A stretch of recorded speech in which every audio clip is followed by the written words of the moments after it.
வணக்கம். இன்றைய தினமும் பத்திரிகைகளோடு உங்களை சந்திக்க போகின்றோம். இன்று 11ஆம் தேதி ஏப்ரல் மாதம் 2025ஆம் ஆண்டு வெள்ளிக்கிழமை. இந்த நாள் உங்கள் எல்லோருக்குமே பாதுகாப்பான இனிய நல்லதொரு நாளாக அமையட்டும். இன்று பேசு பொருளாக இருக்கிறது பட்டளந்து. இந்த பட்டளந்த வதை முகாம் பற்றிய தகவல்கள் இன்றைய பத்திரிகைகளிலே மிக முக்கியம் வாய்ந்த செய்திகளாக அமைய பெற்றிருக்கின்றன. குறிப்பாக ஒரு சில காலங்களாகவே இந்த பட்டளந்து பற்றி பேசப்பட்டு கொண்டு வந்தாலும் பாராளுமன்றத்திலே மிக முக்கியமான கருத்துக்கள் சொல்லப்பட்டிருக்கின்றன. தமிழ் அமைச்சர் ஒருவர் கருத்து பதிவு செய்திருக்கிறார். இன்று பாராளுமன்றத்திலே மிக முக்கியமான இடத்தில் இருக்கக்கூடிய பிமல் ரத்நாயக் அவர்கள் கருத்து சொல்லியிருக்கிறார். அதே போல பலர் பேசி இருக்கக்கூடிய விடயத்தை நாங்கள் இன்றைய தினம் பத்திரிகைகளிலே விரிவாக பார்க்கக்கூடியதாக இருக்கிறது. தமிழ் மக்களினுடைய பிரதான பிரச்சனைகளில் ஒன்றான இந்த காணி விடுவிப்பு, வீதிகள் விடுவிப்பு என்கின்ற விடயங்களிலும் சில நல்ல விடயங்கள் இடம்பெற்றிருக்கின்றன. தீய விடயம் நடக்கின்ற போது அரசாங்கத்தை விமர்சிக்கின்ற நாங்கள் நல்ல விடயம் நடக்கின்ற போது அதற்காக வாழ்த்த வேண்டியதாக இருக்கிறது. நிபந்தனைகள் கொடுக்கப்பட்டு வீதிகள் விடுவிக்கப்பட்டாலும் விடுவிக்கப்பட்டது என்கின்ற அந்த விடயமானது வரவேற்கப்பட வேண்டிய விடயமாக இருக்கிறது. அதே நேரத்தில் பிரதமர் அடிக்கடி யாழ் வரக்கூடிய ஒரு விடயத்தை இப்பொழுது இருக்கக்கூடிய காலங்களில் உன்னிப்பாக அவதானிப்பவர்களுக்கு தெரியும். அவர் அடிக்கடி யாழ்ப்பாணம் வருகிறார். அதே போல பல தலைவர்கள் அடிக்கடி யாழ்ப்பாணம் வருவார்கள். அது குறித்த உண்மை தன்மைகள் மிக விரைவிலே எங்களுக்கு புலப்படும். அது எதற்காக வருகிறார்கள், எவ்வாறான முடிவுகள், எங்கே யாரோடு சந்திக்கிறார்கள் என்கின்ற விடயங்கள் எல்லாம் இருக்கிறது. இந்த நிலையிலே கிரிக்கெட் மைதானம் ஒன்று யாழ்ப்பாணத்துக்கு கொண்டு வருவது தொடர்பான சில முயற்சிகள் முன்னெடுக்கப்பட்டு வருகின்றன. அவை சார்ந்த விடயங்களையும் இன்றைய பத்திரிகைகளிலே நாங்கள் விரிவாக பார்த்துவிட முடியும். எனவே நாங்கள் முதலிலே உதயன் பத்திரிகையை பார்த்து விடலாம். தலைப்பு செய்தியாக கொடுக்கப்பட்டிருப்பது 35 ஆண்டுகளுக்கு பின்னர் கடும் நிபந்தனைகளுடன் திறக்கப்பட்டது பலாலி வீதி என்பதே இன்றைய உதயன் பத்திரிகையின் தலைப்பு செய்தியாக அமைய பெற்றிருக்கிறது. யாழ்ப்பாணம் வயாவுலான் சந்தி முதல் பொன்னாலை பருத்தித்துறை வீதி வரையிலான பலாலி வீதி கடும் நிபந்தனைகளோடு கட்டுப்பாடுகளோடு 35 ஆண்டுகளுக்கு பின்னர் மக்களின் பாவனைக்காக திறந்து வைக்கப்பட்டிருக்கிறது. அது குறித்து இன்றைய அனைத்து பத்திரிகைகளிலும் விரிவான செய்திகளையும் பார்க்க முடிகிறது. மேலும் திஸ்ஸ விகாரைக்கு எதிராக போர் என்கின்ற செய்தி பார்க்க முடிகிறது. அதாவது யாழ்ப்பாணம் தைட்டியில் அமைந்திருக்கின்ற குறிப்பாக அது சட்டவிரோதமாக அமைக்கப்பட்டுள்ளது என்று நாங்கள் பத்திரிகைகளை பார்க்கின்ற போது பார்த்து கொள்வோம். சட்டவிரோதமாக அமைக்கப்பட்டுள்ள அந்த விகாரி தொடர்பான அதனை சுற்றி இருக்கக்கூடிய காணிகள் தொடர்பாகவும் உரிமையாளர்கள் மீள வழங்குமாறு வலியுறுத்தி போராட்டம் ஒன்றை நடத்த தீர்மானித்திருக்கிறார்கள். இப்பொழுது தொடர்ச்சியாக இந்த போராட்டம் ஒருபுறம் இடம்பெற்று கொண்டிருப்பதை அவதானிக்க முடிகிறது. குறிப்பாக அந்த கட்டுப்பாடுகள், குறிப்பாக திறந்து வைத்திருக்கக்கூடிய வீதியினுடைய கட்டுப்பாடுகள் குறித்து பார்ப்போமாக இருந்தால், இராணுவ உயர் பாதுகாப்பு வலயத்தின் ஊடாக செல்கின்ற பலாலி வீதியின் சுமார் 2.5 கிலோமீட்டர் நீளமான பகுதி கடந்த 1990ஆம் ஆண்டு முதல் மக்களின் பாவனைக்கு தடை செய்யப்பட்டிருந்தது. ஆனால் யாழ்ப்பாணத்தில் இருந்து பலாலி வடக்கு பிரதேசத்துக்கு செல்லும் மக்கள் காங்கேசந்துறை சென்று அங்கிருந்தே பலாலி வடக்கு நோக்கி செல்லும் நிலைமை ஏற்பட்டது. இதனால் குறித்த வீதியினூடாக போக்குவரத்தை அனுமதிக்குமாறு யுத்தம் நிறைவடைந்த காலம் முதல் சுமார் 15 வருடங்களாக மக்கள் கோரிக்கை விடுத்து வந்தார்கள். இதனை அடுத்தே குறித்த வீதி நேற்று மாலை பல்வேறு நிபந்தனைகள் மத்தியிலே பொதுமக்களுக்காக திறந்து வைக்கப்பட்டிருக்கிறது. திறந்து வைக்கப்பட்ட பகுதி ஊடாக காலை 6 மணி முதல் 5 மணி வரை மாத்திரமே பயணிக்க முடியும். அவ்வாறு வீதியில் பயணிக்கக்கூடியவர்கள் வாகனத்தை இடைநிறுத்துதல் அல்லது வாகனங்களை திருப்புதல், பயண நேரத்திலே ஒளிப்படம் எடுத்தல், வீடியோ எடுத்தல் ஆகிய நடவடிக்கைகளுக்கு தடை விதிக்கப்பட்டிருக்கிறது. அத்துடன் பேருந்து தவிர்ந்த பார ஊர்திகள் குறித்த வீதியினூடாக செல்வதற்கும் தடை விதிக்கப்பட்டிருக்கிறது.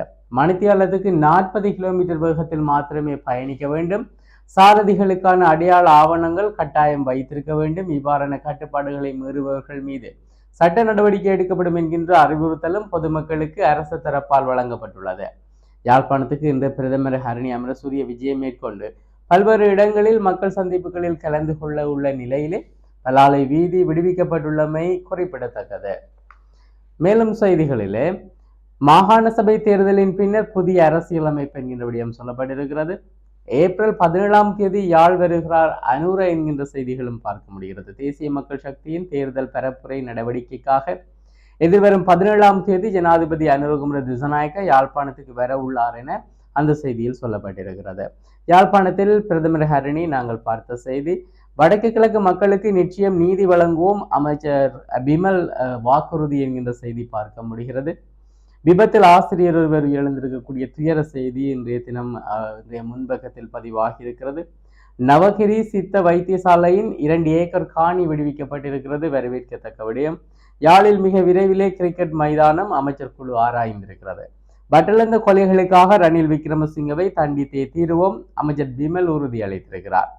சங்கு கூட்டணியின் மனுக்களை ஏற்குமாறு கோரப்பட்டிருக்கிறது. உயிர்த்த ஞாயிறு தாக்குதல் பிள்ளையானுக்கு தொடர்பு கேள்விக்குறியோடு ஒரு செய்தி, தீவிர விசாரணையில் அரசு என்று மேலும் குறிப்பிடப்பட்டிருக்கிறது. காங்கேசன் துறையிலிருந்து பேருந்து சேவை ஆரம்பம் என்கின்ற இன்னும் ஒரு செய்தியும் பார்க்கப்படுகிறது. அதாவது 764ஆம் இலக்க தனியார் பேருந்து சேவை இனிவரும் நாட்களில் காங்கேசன்துறை வரை சென்று வரும் என்கின்ற ஒரு விடயம் சொல்லப்பட்டிருக்கிறது. 764 என்பது இதுவரை பலாலி வீதியினூடாக புன்னாலை கட்டுவன் வசாவுலான் பாடசாலைக்கு முன்னால் அவர்களுடைய தரிப்பிடம் இருக்கும். இனிவரும் காலங்களிலே காங்கேசன்துறை வரை சென்று வரும் என சொல்லப்பட்டிருக்கிறது. இது உதயன் பத்திரிகையின் முன்பக்க செய்தி. வலமுறை பத்திரிகையின் முன்பக்க செய்திகளிலே பட்டலந்த அறிக்கை தொடர்பாக ரணிலுக்கு எதிராக சட்ட நடவடிக்கை, பாராளுமன்றத்திலே அமைச்சர் பிமல் ரத்நாயக்க பார்த்த செய்தி. 35 வருடங்களுக்கு பின்னர் பலாலி வீதி முழுமையாக விடுவிப்பு. காலை 6 மணியிலிருந்து மாலை 5 மணி வரை பயணிக்கலாம். வாகனத்தை நிறுத்த, பயண நேரத்திலே புகைப்படம் மற்றும் காணொலி எடுக்க தடை. 40 கிலோமீட்டர் வேகத்தில் மாத்திரமே பயணிக்க முடியும். இந்த நிபந்தனைகளை பார்க்கின்ற போது கடந்த காலங்களிலே ஓமந்தை பகுதியை தாண்டுகின்ற போது நாங்கள் கடைபிடிக்கக்கூடிய அந்த நிபந்தனைகளாகவே இவை இருக்கிறது. குறிப்பாக ஓமந்தை பகுதியிலே இராணுவத்தினருடைய பகுதி, விடுதலை புலிகளுடைய பகுதி என 2 பகுதிகள் இருக்கும். 2க்கும் இடைப்பட்ட இடம் ஒரு சூனிய பிரதேசமாக இருக்கும். அந்த பிரதேசத்தில் யாரும் நடந்து செல்ல முடியாது, வாகனங்களில் தான் செல்ல முடியும். அதே நேரத்திலே குறித்தளவு வேகத்திலே தான் பயணிக்க முடியும். அந்த பகுதியிலே வாகனத்தை திருப்ப முடியாது, வாகனங்களை நிறுத்த முடியாது என பல விடயங்கள் இருந்தன. அவை இங்கும் இருக்கிறது. அதே நேரத்தில் அச்சுவேலி நவக்கிரியிலே சித்த மருத்துவமனைக்கு சொந்தமான 2 ஏக்கர் காணி இராணுவத்தால் மீள கையளிக்கப்பட்டிருக்கிறது. அச்சுவேலி பலநோக்கு கூட்டுறவு சங்கத்தினுடைய 5 பரப்பு காணி இராணுவத்தால் விடுவிக்கப்பட்டிருக்கிறது. இதே நேரத்திலே யாழ்ப்பாணத்துக்கு பிரதமர் ஹரணி என்று விஜயம் என்கின்ற செய்திகள், 24 மணி நேர கடவுச்சீட்டு விநியோகம் தற்காலிகமாக நிறுத்தப்பட்டிருக்கக்கூடிய விடயங்கள் சொல்லப்பட்டிருக்கிறது. பலாலி வீதியூடாக முழுமையான பேருந்து சேவை என்கின்ற செய்திகளும் பார்க்க முடிகிறது. 35 வேட்பு மனுக்களை ஏற்றுக்கொள்க மேல்முறையீட்டு நீதிமன்றத்திலே தேர்தல் அதிகாரிகளுக்கு உத்தரவிடப்பட்டிருக்கிறது. மாவி கந்தனுக்கு இன்று கும்பாபிஷேகம் என்கின்ற செய்திகளும், 22 இந்திய பிரஜைகள் கொழும்பில் கைதாகி இருக்கக்கூடிய விடயங்கள் சொல்லப்பட்டிருக்கின்றன. மண்டேதீவிலே சர்வதேச கிரிக்கெட் மைதானம், விளையாட்டுத்துறை அமைச்சர் சுனில் குமார, சனத் ஜேசுரி உள்ளிட்டோர் கள ஆய்வு என்கின்ற விடயங்களும் சொல்லப்பட்டிருக்கிறது. இதே நேரத்தில் ஈழநாடு பத்திரிகையை பார்க்கலாம். தலைப்பு செய்தியாக சொல்லப்பட்டிருப்பது, பட்டலந்த ஆணைக்குழு விவகாரம் சர்வதேச ஆதரவை பெற்றேனும் ரணில் மீது நடவடிக்கை உறுதி, சபையிலே அறிவித்திருக்கிறார் அமைச்சர் பிமல் என்று சொல்லப்பட்டிருக்கிறது. பட்டலந்த ஆணைக்குழு அறிக்கை தொடர்பாக முன்னாள் ஜனாதிபதி ரணில் விக்ரமசிங்க உட்பட பொறுப்பானவர்களுக்கு எதிராக சர்வதேச ஆதரவை பெற்றேனும் சட்ட நடவடிக்கை எடுக்கப்படும் என அமைச்சர் பிமல் ரத்நாயக்க தெரிவித்திருக்கக்கூடிய விடயங்களும் பார்க்கப்படுகிறது. மேஜல் தரை பிரச்சினைக்கு விரைவிலே தீர்வு காணப்படும், திலகநாதன் எம்பி தெரிவித்திருக்கிறார். பட்டலந்த போன்றே குற்றச்செயல்கள் போரின் இறுதியிலும் நிகழ்ந்துள்ளன, அவை குறித்து ஏன் நடவடிக்கை இல்லை என்கிறார் சத்தியலிங்கம் என்கின்ற செய்தி சொல்லப்பட்டிருக்கிறது. அதே நேரத்திலே பட்டலந்த வதை முகாமின் பின்னணியிலே இருந்தவர்கள் தண்டிக்கப்பட வேண்டும், சபையில் அமைச்சர் சந்திரசேகர் தெரிவித்திருக்கிறார். ரணில் மனித படுகொலையாளி, பட்டலந்த சித்திரவதைக்கு பொறுப்பு கூற வேண்டும் என்கிறது அனுர அரசு என்கின்ற செய்திகளும் சொல்லப்பட்டிருக்கின்றன. சர்வகட்சி கூட்டம் நேற்று வெற்றிகரமாக நிறைவடைந்திருக்கிறது.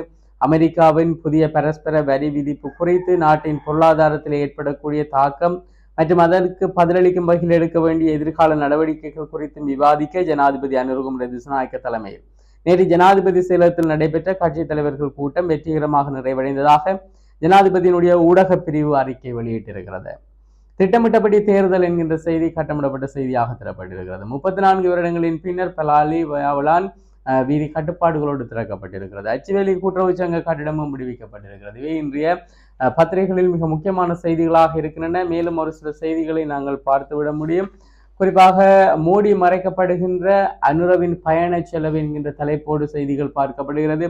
ஜனாதிபதி அனுரகுமார திசாநாயக்கவின் யாழ்ப்பாண வருகைக்கான செலவினம் உள்ளடங்கிய தகவல்களை வழங்க ஜனாதிபதி செயலகம் மறுத்திருக்கிறது. இதற்கு முன்னதாகவும் சில காரணங்கள் சொல்லப்பட்டிருந்தன. அவருடைய பாதுகாப்பு கருதியே அந்த பயண முடிவுகள் அல்லது பயணம் செய்திருக்கக்கூடிய விடயங்கள் தொடர்பாக வெளிப்படுத்த முடியாமல் இருப்பதாக சொல்லப்பட்டிருக்கிறது. மாகாண சபை தேர்தலின் பின்னரே அரசியலமைப்பு உருவாக்கம் பிரதமர் ஹரணி தெரிவித்திருக்கக்கூடிய விடயங்கள் தரப்பட்டிருக்கின்றன. அதே போல KL ராகுலின் ஆட்டத்தால் பெங்களூரை இலவாக ஊதி தள்ளியது டெல்லி என்கின்ற செய்திகளும் விளையாட்டு செய்திகள் பக்கத்திலே சொல்லப்பட்டிருக்கிறது. மந்த போசனையால் சிறுவர்கள் பாதிப்பு என்கின்ற செய்திகள் தரப்பட்டிருக்கின்றன.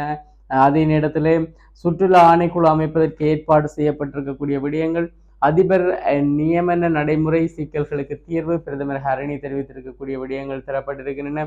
மேலும் நாட்டிலே ஆங்காங்கே நடந்திருக்கக்கூடிய பல்வேறு நிகழ்வுகளினுடைய புகைப்படங்களோடு கூடிய செய்திகளும் பார்க்க முடிகிறது.